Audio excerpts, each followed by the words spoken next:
Hamıya salam, Texnobro buradadır. Bu deməkdir ki, yenə də söhbətimiz var. Bugün mövzu 28-də satılan smartfonlardır. Bizim artıq illərlə formalaşmış bir seçimimiz var telefon almaq yeri arasında. Bu bir tərəfdən rəsmi şəbəkələrdir, böyük şəbəkələr var, hamımız onları bilirik, tanıyırıq və digər tərəfdən də bu 28 ən ucuz yeni və işlənmiş smartfonlar, ikinci əl, birinci əl, ən ucuzu bu 28 ətrafındadır. 28-də bir sıra dükanlar var ki, onlar həqiqətən də sırayla yerləşir ki, orada smartfonlar, yeni smartfonlar satılır və onlar rəsmi şəbəkələrdən ucuzdur. Və məndən bir çoxları bu illər ərzində tez-tez soruşublar və bu gün də soruşurlar. Burada məsələn 5 manata gördüyüm, orada 3 manata görürəm. Bunlar əgər eynidirlərsə, mən niyə 5 manata gedim alım 3 manata ola. Sizə bir əhvalat danışım, təzəliklə baş verir. Bir xanım gedir anası üçün telefon alır. 28-də dükanlardan birində alır.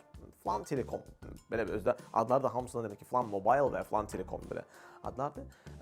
Gedib oradan yeni iPhone alıb, hər halda yeni adı ilə alıb qutuda falanda açıblar onu falan açıblar o gedib bir müddət, çox qısa müddət vaxt keçir, görüb ki, telefon başlayıb yəni donmağa, yəni çətin belə bir duruma düşür telefon, yəni doğrudan da belə problemlər yaranır hansısa xırda bir şey deyil. Gətirir telefonu, çünki ona garantiya ilə satıblar bunu hər halda.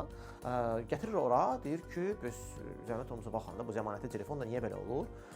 Deyirlər ki, okey, saxlayın, qalsın burada. Qalır orada bir sutka qalır, nə qədərsə qalır.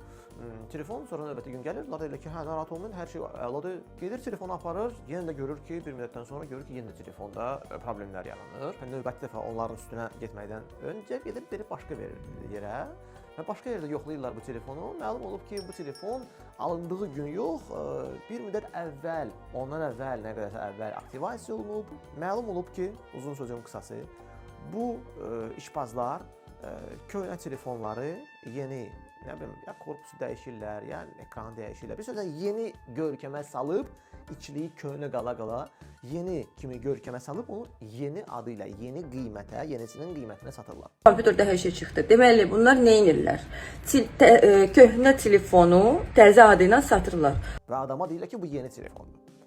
Yəni, yalan danışırlar, bu özü bir fırıldaçılıqdır və insana məlumat verməmək ki, sizə aldığınız işlənmiş telefondur, ikinci əl telefondur, bərpa olunmuş telefondur, hər nə qədər qəşəng görünsə belə. Bax, belə hadisələr baş verib və baş verir də.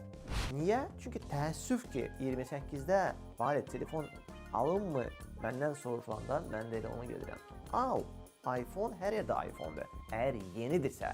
Amma belə hadisələrin baş verməsi nəticəsində biz görürük ki, yox, təəssüf ki, 28 ətrafında dükanlarda satılan smartfonların bir çoxsunda doğrudan da problemlər var. Amma təəssüf ki, bu dükan bir deyil, iki deyil. Mən demək istəmirəm ki, 28 ətrafında işləyən dükanlar hamı belə işləyir. Orada çox təmiz işləyən adamlar var, rəsmi distributordan telefonu alıb satanlar var, bir-iki dükan var orada, rəsmi distributorlarla işləyən var. Amma çoxsunun elə ucuz satmağının da səbəbi odur ki, onlar smartfonları ya buradan hansısa yollarla alırlar, kimdənsə təəssüf ki, bu pisdir. Amma lap elə ki, olmasa da yenisini satırlarsa, ucuz satmaqlarının səbəbi odur ki, bu smartfonlar rəsmi şəbəkələr kimi satış məqsədi ilə gətirilmir. Kiminsə özü ilə Dubaydan, Amerikadan özü ilə gətirdiyi telefonlardır. Yəni buna deyirlər boz ithal. Bir var rəsmi, ağ ithal, bir var boz ithal, adətən rüsumlardan yayınaraq ithal olunan məhsullara deyirlər.